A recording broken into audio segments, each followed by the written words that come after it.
now I drive a Maserati and look at me, look at me, look at me. That's all nonsense. Your story only matters, your origin story only matters to the extent that it reflects your prospect's origin story, or your prospect's state of being, your prospect's story. Welcome to Monday Mornings with Michelle, the new business podcast. Whether you're kicking off your day or kickstarting your business, Michelle is going to kick your ass into next week with the essential fours: strategy, systems, support, and state of mind. Now, welcome to center stage, Michelle Nedelec.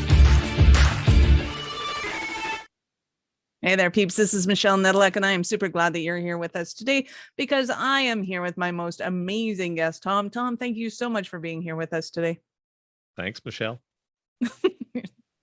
Yeah, I know you're a man of more words than that. That was really hard to say, but we will get there. All right. Thanks, Michelle. I am really happy to be here with you as well. I am, you got me, you know, right? You can't stop a storyteller at high. I know. I knew. I have something. I arrive with a bucket full, but I just figured I'd start with a trickle. There you go. So give us a 5,000-foot view of who you are and what you love to do. Sure. So my name is Tom Ruwitch. I am the CEO of Story Power Marketing, and coaches, consultants, other thought leaders and experts hire me to help them power up their stories and their creative content, because so many of them are dishing out the same old boring blah, blah, blah content. And then they get frustrated when their prospects tune out and move on. So I show them how to transform their content from boring to brilliant, how to transform the content creation process from frustrating to fun, and how to transform the results from pitiful to profitable. Love that. So how did you get into storytelling as a thing? Yeah, so back in 2001, I founded an email service provider business. That's the software that businesses use to create, deliver, and track mass email. And I did that. 2001 was before most people had even heard of email marketing. Constant Contact was a similar tool that started around the same time, but a lot of the other players in the space, MailChimp, Infusionsoft, so many others that I could name, weren't even in the game at that point. And when we built our software, we decided that we also wanted to build an agency around it. So we were helping our clients with list building, with content creation, with campaign execution and planning. And so we spent a lot of time digging deep with our clients to not only provide the software to them, but to help them succeed with the software. And here's the thing. I remember back then, and it was all custom software back then. There was no such thing as you just bought email delivery system.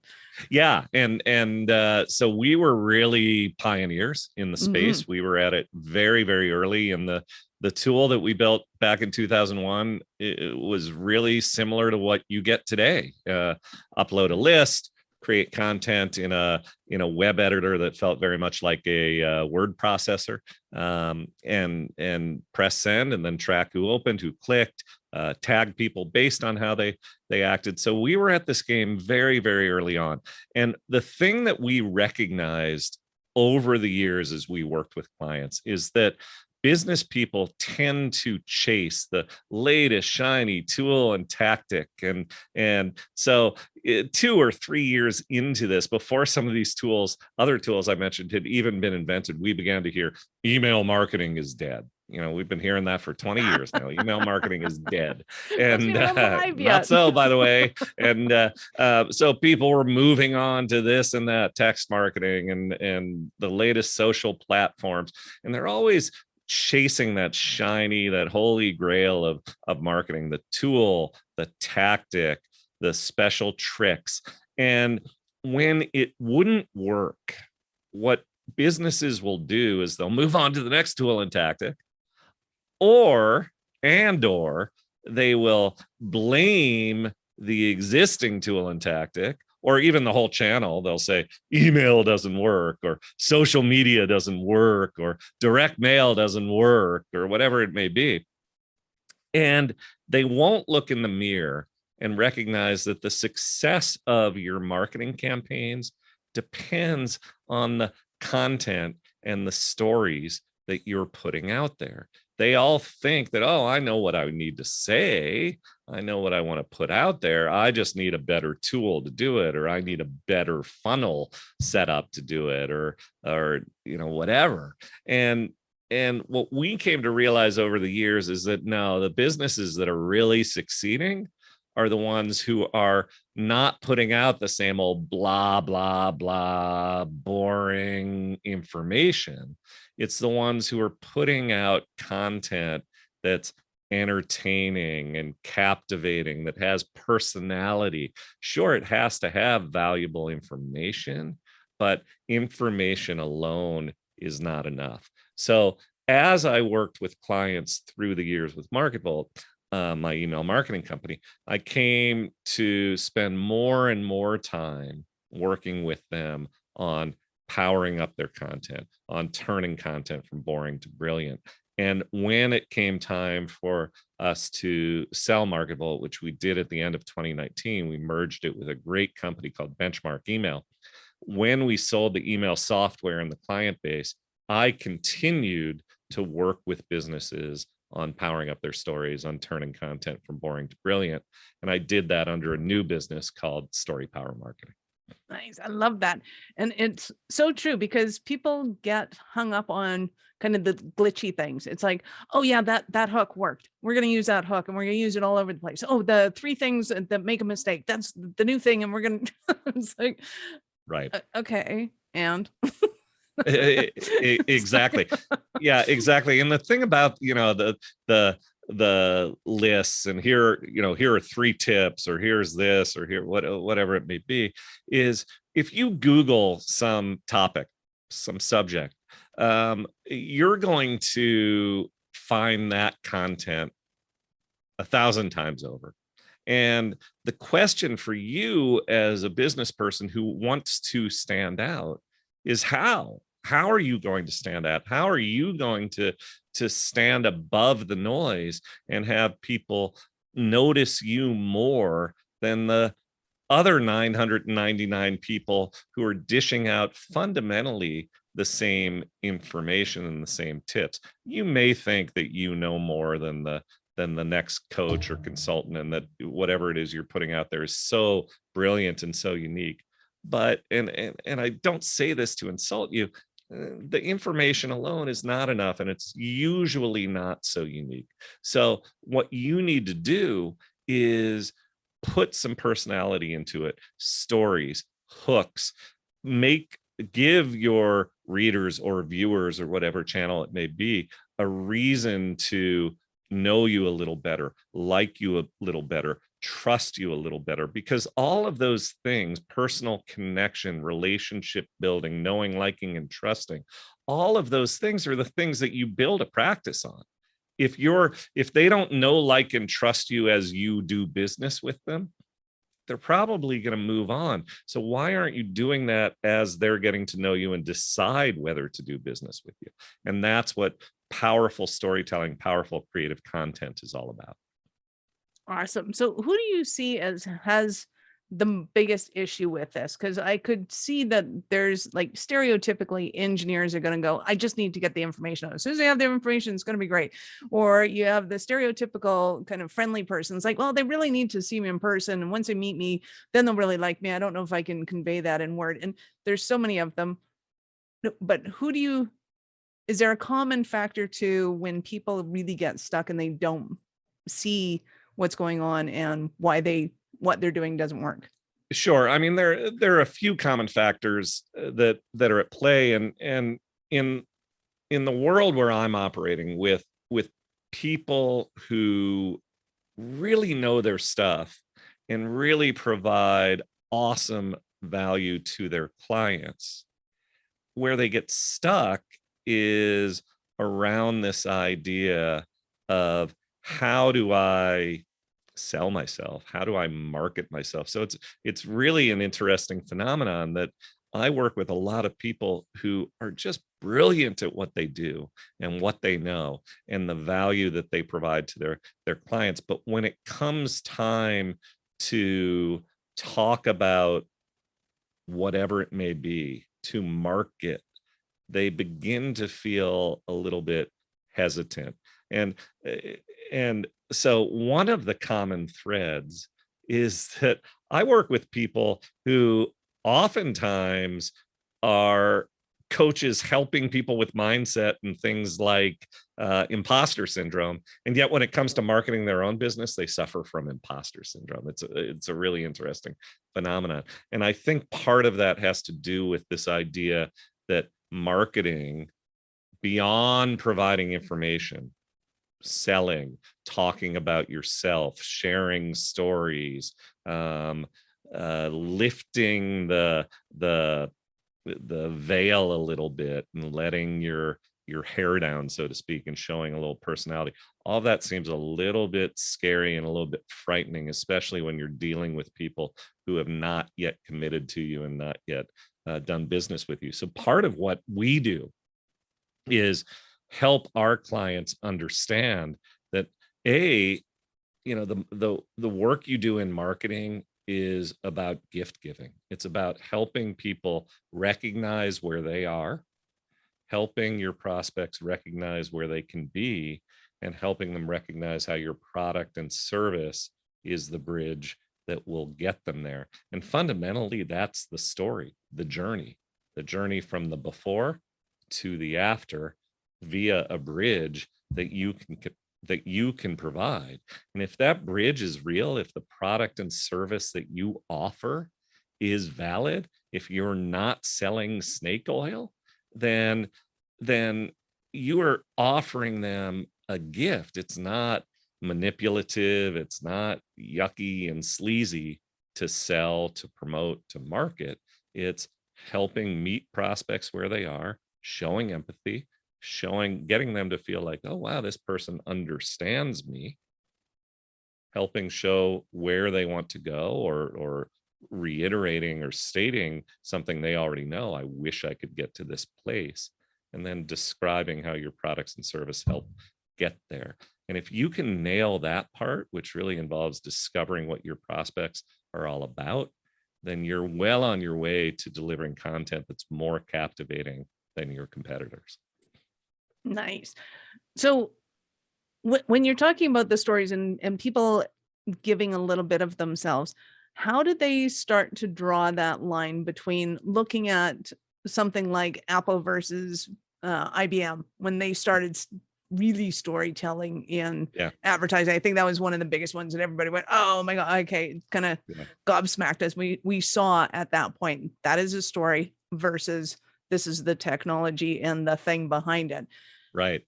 And it's like, well, I think we get caught up in that we need to have our personality coming through to it. Whereas what Apple did was got their client's personality to come through it and telling that story. How does somebody, I guess, give enough of themselves that it becomes personal and that they're actually still focused on the client? Yeah. So I love that you asked that question, Michelle, because it really points to one of the great challenges and mistakes actually that a lot of people make when they begin to lean into this idea of storytelling.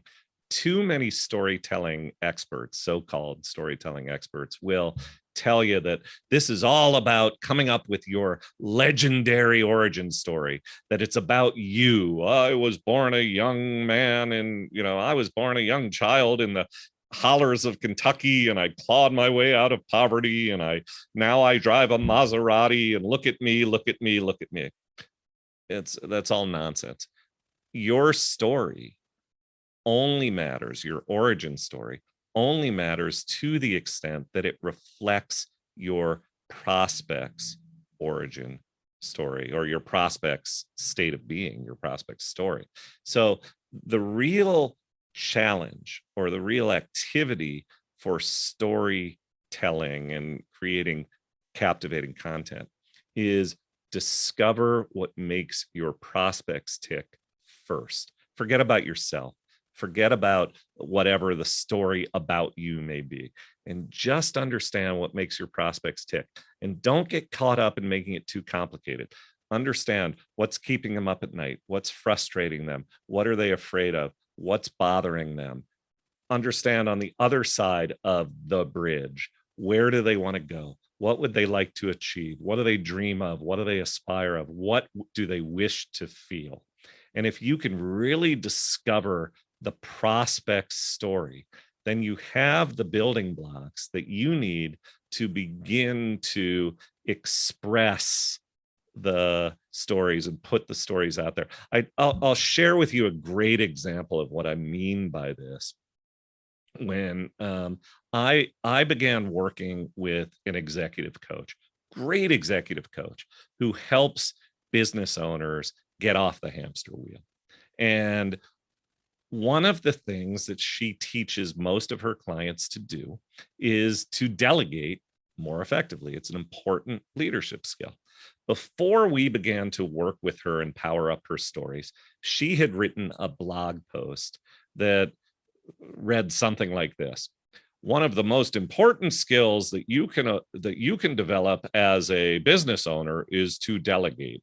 Delegating properly can help you, grow your business and build strong relationships, blah, blah, blah, blah, blah, blah, blah. It was the delegation lecture. And if you Google how to delegate, you'll find 999 of those blog posts out there.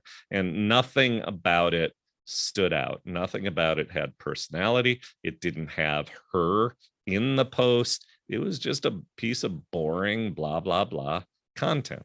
So when we began to work with her, we did this exercise that we call story discovery. We began to look at what is it that your prospects are really feeling. No one wakes up in the morning and says, oh my gosh, if only I could delegate more effectively. What they wake up feeling is, I really don't want to go into work today because it's a drag. Everything depends on me. The weight of the world's on my shoulders. I feel stuck at work. And what we ended up doing is telling a true story in a blog post and an email, where the headline and subject line of this post was how a stressed out owner let go and got away, or finally let go and got away. The story was this business owner had never in 20 years of running this business taken longer than a long weekend vacation, had never done a Friday through Sunday, next Sunday, 9-day vacation, 2-week vacation, 3-week vacation. Always maybe took Friday off, maybe took Monday off, but never left the business behind for longer than that because he feared it would all fall apart. He feared it would be a mess when he returned. He feared that he'd be bothered and worried the whole time that he was gone. And so how did that get fixed? She taught him how to delegate. And because she taught him how to delegate, flatten the organization, share responsibility with coworkers, he was able to take a 2-week vacation. He loved every minute. When he returned, the place was fired up because they had succeeded in running the place in his absence. Everybody felt a greater sense of ownership in the business and buy-in in the business. And then the first words of the post were, I have a client who, finally took a vacation after 20 years of never taking more than a couple of days off. And so she put herself into the story in the first person, in the sense of here I am in the story, but really it was mostly a story about her prospect. But it was a story. It had personality. It talked about what he felt. It talked about how frustrated he was when he used to go on vacation. That's the difference between blah, blah, blah, boring content and story powered content. Because when somebody sees that headline, how a stressed out owner let go and got away, there's a story just in that headline. Stressed out to letting go, stuck to got away.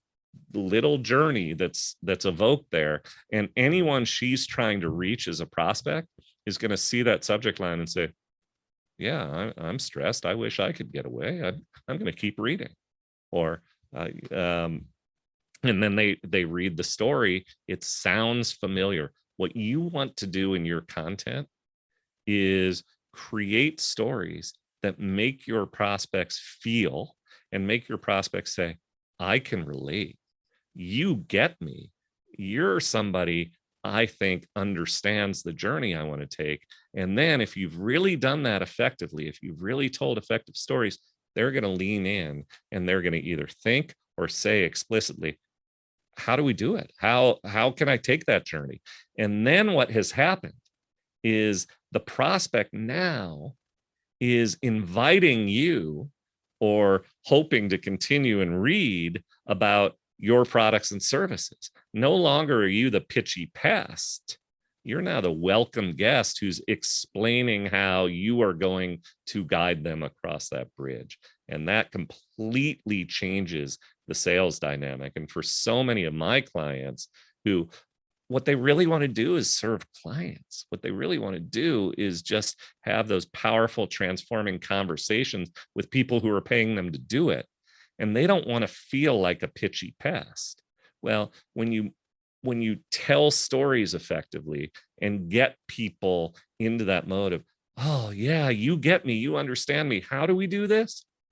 You're having that transformational conversation with them that you want to have with them when they're a client, and it doesn't feel like a sales conversation to you or to the prospect. It feels like you're just having a transformational conversation. And that's what the storytelling can do for you.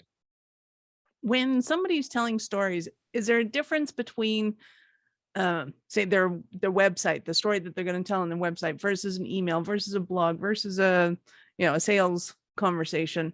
And how do they vary if they do? Well, sure. The different channels that you've named all have sort of different structures, different lengths, and so forth.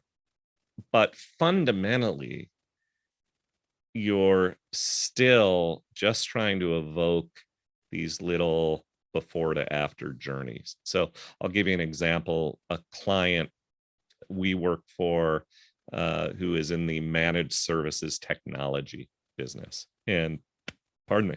And so they run network administration, support desk, installation of workstations, the strategic planning, technology planning, and so forth. Super story oriented kind of. Well, there, right, there it is. And so you think that's not super story oriented, okay?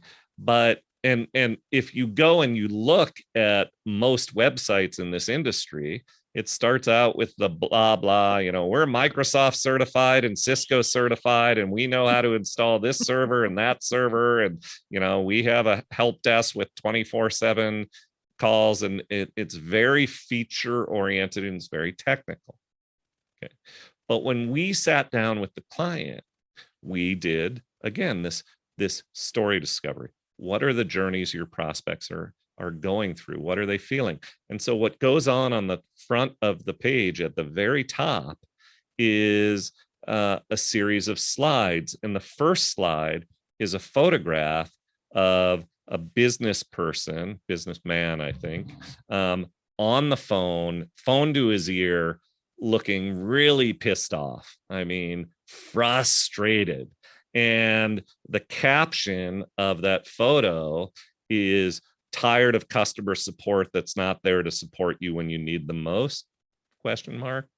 And that's a story to the journey from, and then there was language underneath that we have 24/7, we answer the phone on the second ring, so on and so forth. So the journey from frustration to relief, from feeling unserved to served, from all of that.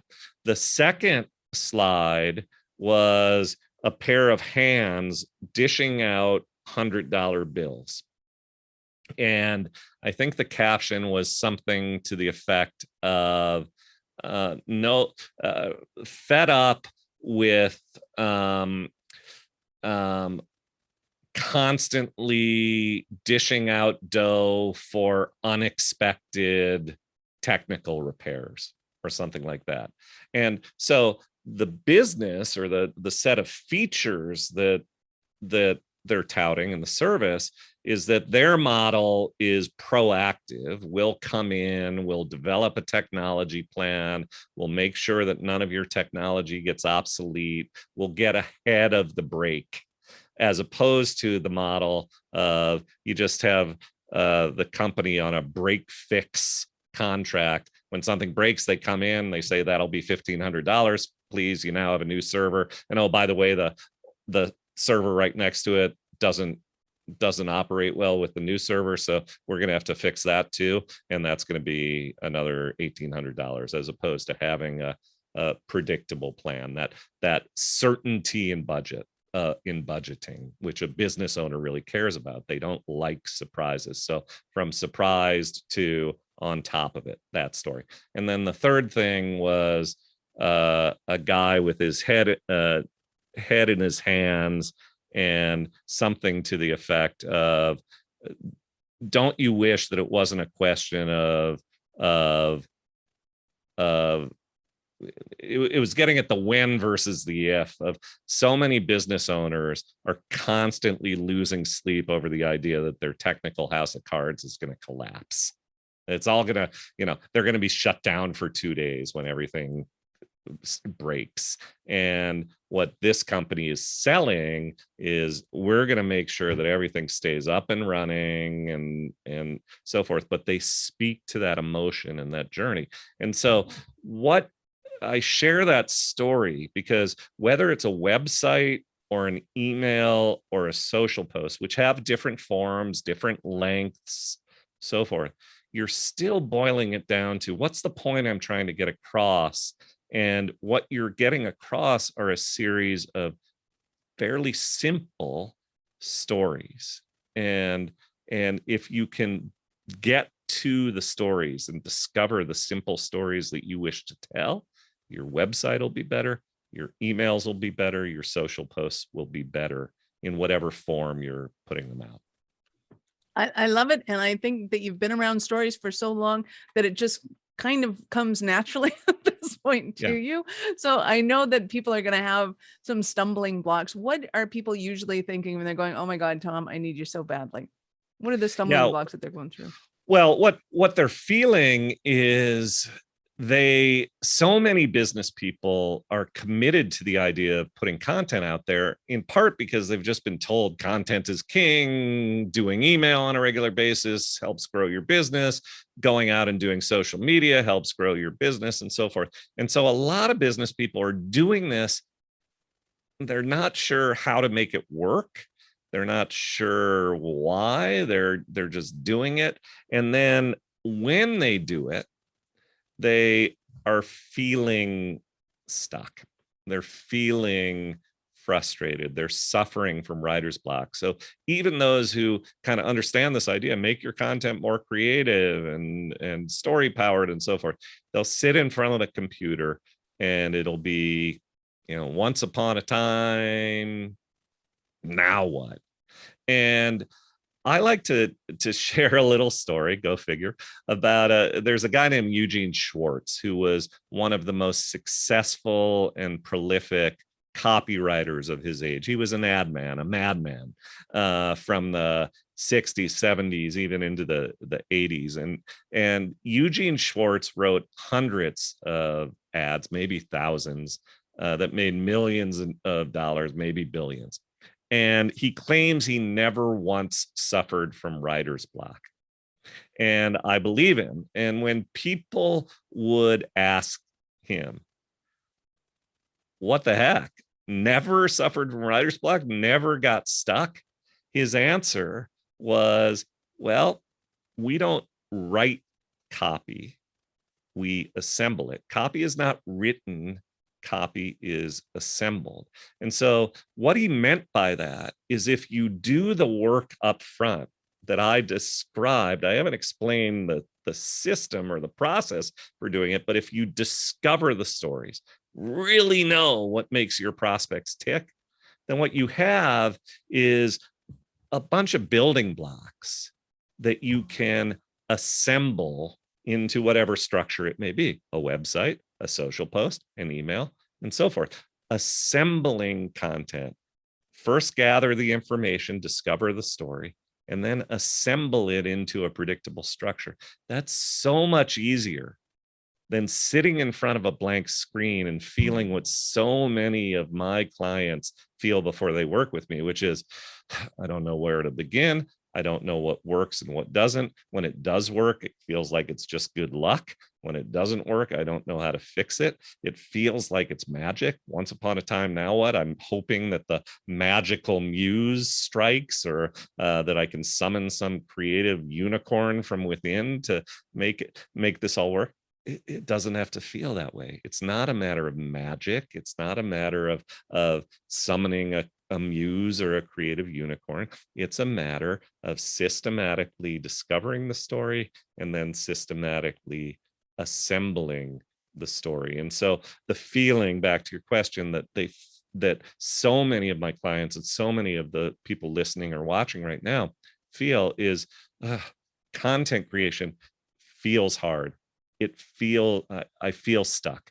I'm tired of writer's block. And those, if you're feeling that, those are the people who benefit the most from what I offer. Awesome. So, peeps, you may not get a little unicorn, but Tom himself is, pretty much feel like that. you know, I will stop the metaphor there. I do Yeah. want to know, though, I know our listeners are going to want more from you. How did they start their journey with you? The way to start is to go to my website, storypowermarketing.com, storypowermarketing, all one word.com. And there will be an overlay that shows up on the page that invites you to join my email list. And when you join my email list, you'll begin to, on a daily-ish basis, get emails from me that Monday through Friday, emails from me that demonstrate, that practice what I preach.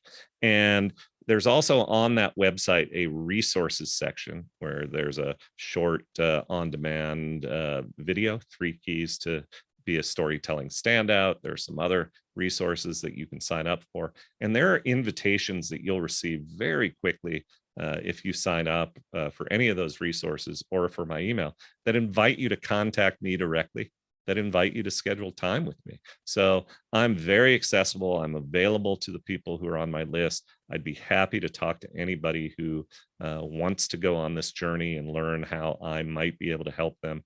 And I guarantee that just reading my emails and downloading some of those resources will be a great help to begin with. Absolutely. I have noticed that when your emails show up in my inbox, there's something very different about them, even though I have a whole string of those, because, in marketing, we have a ton of them. But yours always pop out, and it always fascinates me. And like, he's got it. Yeah. Awesome. And so first of all, thank you for saying that, Michelle. And isn't that what all of us want, right? Isn't that what you want, no matter what your industry, to be the one who, when your message lands in the inbox or your post shows up on social, people say, oh, that's from Tom. I know I need to look at that because Tom gets it. You may not be ready to buy from Tom right away, or you or whoever, but if you are captivated by the content, if your prospects are captivated by the content, they are so much more likely to buy or to refer. And it's so that's what it's all about. It's about standing out above the noise so that people will pay attention to you more than others and will be more likely to choose you and hire you when the time comes and they have the need. Absolutely. So, Tom, I have to ask you, at what point in life did you know that you were a special kind of crazy enough to think that you could become an entrepreneur? That's a oh man, I'm going to tell a story I've never told. I've been on a lot of podcasts. I am going to tell a story that when I was back in college, a friend of mine and I, summer between college, we were home here in St. Louis, Missouri, and it was back in the day of Cabbage Patch dolls, if you remember Cabbage Patch dolls. And these dolls were these ugly looking dolls that came with a birth certificate. So they came in a fancy box with a birth certificate. And my buddy and I had a few drinks one night and we're just yucking it up and coming up with business ideas. And one of the ideas that we thought might sell was Cabbage Patch coffins. Because if you have a Cabbage Patch doll with a birth certificate, at some point you tire of the Cabbage Patch doll and you can't just throw the thing away, and you may not, your mom or whoever may not want to keep it for the grandkids. And so how do you get rid of the Cabbage Patch doll? Well, you buy a Cabbage Patch coffin with a death certificate. Now, as I tell this, I think that's pretty twisted, and I'm not so sure.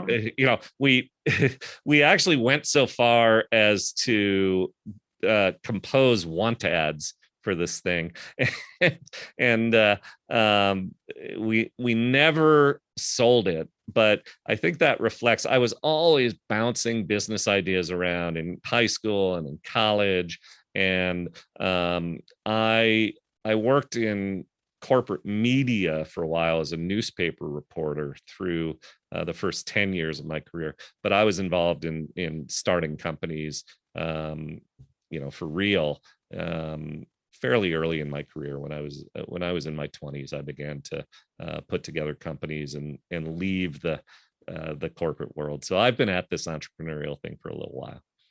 I love that story. That is hilarious. And I think you should pursue that, because I know there are a lot of twisted people out there that would think that's hilarious. And if nothing else, put it up on their shelf and that doll would stay, Exactly. immortalized forever in the coffin. That's hilarious.